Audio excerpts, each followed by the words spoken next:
আজকে ক্রিকেট বিশ্বে বড় খবর।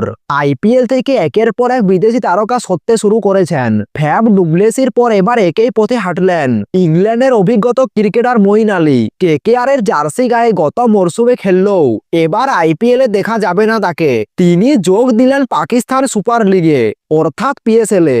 আজ আমরা জানবো তার সিদ্ধান্তের কারণ, পিএসএল এ যোগ দেওয়ার প্রভাব, আইপিএল এর উপর তার কি প্রভাব পড়বে এবং কেকেআর এর করণীয় কি হতে পারে। তাহলে ভিডিওটি শেষ পর্যন্ত দেখুন। তাহলে চলুন শুরু করা যাক। কয়েক মরশুম ধরে আইপিএল ও পিএসএল এর মধ্যে প্রতিযোগিতা বাড়ছে। ঠিক সেই সময় ফ্যাব ডুপ্লেসির মতো মঈন আলী আইপিএল থেকে সরে যাওয়ার সিদ্ধান্ত নিলেন।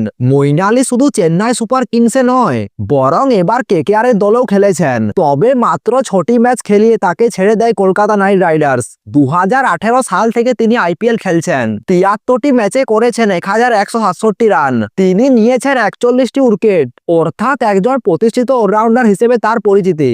এবার আসি তার বক্তব্যের দিকে। তিনি পিএসএল এ যোগ দেওয়ার অফিসিয়াল ঘোষণা করেছেন। মঈন আলী বলেন, পিএসএল এ যোগ দিচ্ছি, খুব উত্তেজিত লাগছে। পিএসএল এ নতুন যুগ শুরু হচ্ছে। বিশ্বের অন্যতম সেরা টি-20 লিগ এটি। পাকিস্তানের মাটিতে খেলার অভিজ্ঞতা সবসময় আলাদা। ক্রিকেট প্রেমীদের আবেগ আমাকে আরো উজ্জীবিত করে। তিনি আরো যোগ করেন, আমি নতুন অভিজ্ঞতা অর্জনের জন্য পুরোপুরি প্রস্তুত। আশা করি এই যাত্রায় অনেক স্মৃতি তৈরি হবে। এখন প্রশ্ন, মঈন আলী পাকিস্তান ক্রিকেট লিগকে কেন বেছে নিলেন?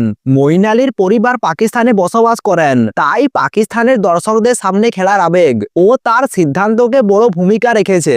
আইপিএল এ প্রতিযোগিতা বাড়ছে। এখন আইপিএল এ অনেক অলরাউন্ডার উঠে আসছে। শিবম দুবে, শাহরুখ খান, রিয়ান পারাগ, নীতিশ রানা, আরো অনেকে। মঈন আলীর জায়গা পাওয়া কঠিন হচ্ছিল। গত মরশুমে 6টি ম্যাচ খেলার পর কেকেআর এর কর্মকর্তারা তাকে ছেড়ে দেন। এটাও তার সিদ্ধান্তে গুরুত্বপূর্ণ প্রভাব ফেলেছে। এবার দেখে নি পিএসএল এর আর্থিক আকর্ষণ। পিএসএল এ পারিশ্রমিক বেড়েছে, তাই আর্থিক দিক থেকেও তার সিদ্ধান্ত লাভজনক। কেকেআর গত মরশুমে আজিঙ্কে রাহানের নেতৃত্বে খেলেছিল।